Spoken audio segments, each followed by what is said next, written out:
Hi everyone, Cindy Squirrel here.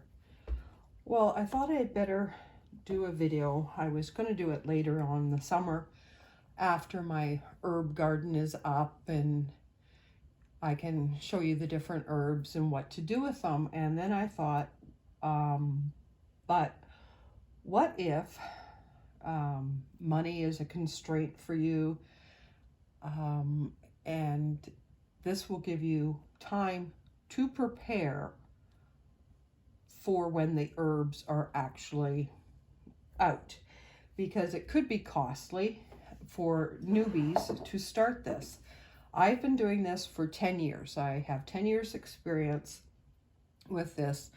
My first was comfrey oil, infused comfrey oil, olive oil, and I used it for pain relief in my wrist and my knees, and I make it into a beautiful salve. And like I said, I've been doing it for 10 years and I've been expanding on it. So it wasn't a big cost because it was over a length of time. Now, I have all these books that I have gone through over the years. Edible and medicinal plants in Canada. You can get an actual weed book from your Department of Agriculture in your county, and it tells you what the weeds look like if you're going to be using weeds and you're not sure what they look like. Dandelions, oh yeah, I use every part of the dandelion. And I have, like I said, lots of different books. And Bob got me another one for Christmas. It was like, yeah, I needed another one. But of course, you know, you always need ones. And it has a section on teas,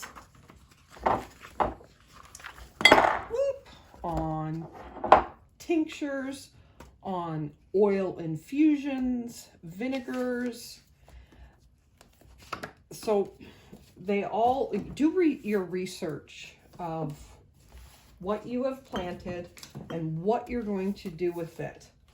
Because like I said, there is a cost to it.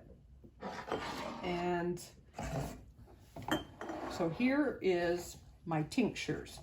So you're going to need a good, I use vodka. Some people use spice rum, but I use vodka. So like, I don't know if vodka ever comes on sale. I think it does. So you buy a bottle, stick it in your cupboard, and you're ready for when your herbs are ready. And I make a dandelion and burdock root tincture. So there's my burdock root, my dandelion root, which you dry. I have wild lettuce, that's a tincture in with the vodka. And when you're making a tincture, you have to make sure that you dry your herbs. If you put them in, just snip them right off the plant and put them in here. There is water, liquid moisture in that plant, and you could get mold on it, and then it's garbage. So dry it a little bit.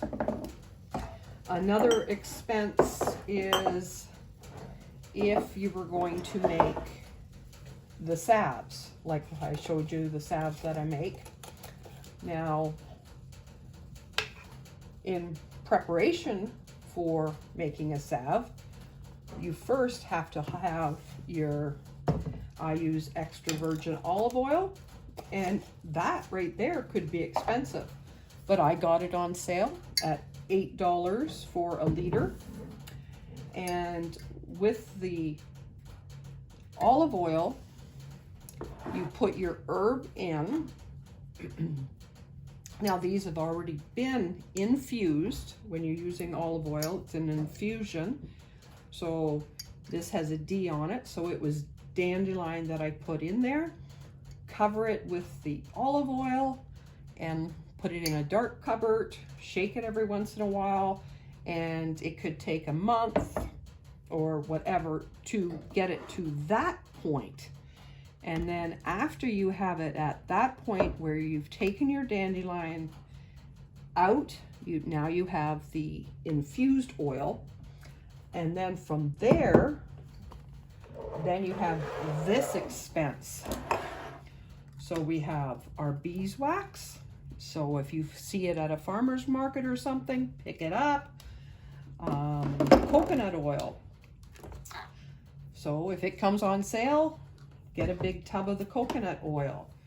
Now I do put a couple drops of tea tree oil in it, and make sure that when you're buying essential oils, that it is 100% essential oils. It isn't an aromatherapy oil. And then I add a little bit of castor oil, a little bit of vitamin E to my salves. So that's all an expense. So you could be, every month you get the vodka, the next month you get your coconut oil, you get your olive oil, and then you're all set.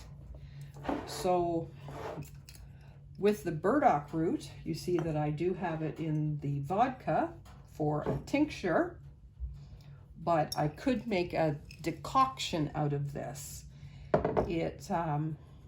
Which is just water, and you let it set for 24 hours, and it draws out the nutrients what you want, because you can't make a burdock root and a dandelion into, say, a tea here with hot water and putting it in here. You won't get a potent tea. It won't draw it out. Let's see now, what else can we make? Oh, well, just simple. Here we got some beautiful rosemary, and we're just going to use it culinary. We're just going to snip it off here and throw it in the roasting pan with a chicken. And you're going to have beautiful flavor. And, oh, that smells so good. Oh, another thing here I wasn't thinking is another infusion. And this is my red clover, which is dried. And you can just put it in a beautiful bottle like that, or put it in your actual vinegar, drop it in, and it infuses, and you can use it for cooking or on salads. And you guys look up what each one of these I've talked about, what they can do for you. Now calendula. Let's see, now I have a calendula somewhere. It's mullein. Oh, there it is. We have a calendula infused oil. So the flower petals are already been sieved out of there. Or we just have the beautiful calendula, which I could put in a tea, or you can put them in your baking or your cooking. You can throw in a bunch into a nice sugar cookie. So there's that. And then we have, what is this? This is another olive oil infusion. This is with my mullein, and it's the mullein flower, and it's been infused in the oil, and this is good for earaches. Now these three here are dandelion, plantain, and comfrey, and it's been infused in the olive oil, and I will make a salve out of that. Now we have spearmint, we have chamomile, you could have wild strawberry leaves, so many things you could make a tea out of. Peppermint, spearmint, just mint. And what I do is you boil the kettle for making a tea, and you let the hot water calm down for 1 minute. You turn the burner off, and then I will fill my little cup there, my strainer cup, with whatever tea I'm going to have. Pour the water in, cover it, let it steep for 3, 4, 5 minutes, and pull that out and drink a beautiful cup of tea. Now with teas and stuff like that, it's like everything. You don't take it every day, 3 times a day for the rest of your life. Maybe a week, but don't go overboard. Everything is in moderation. Like my salves, I've been using them for 10 years, but I don't use it every day, 3 times a day. It's only when needed.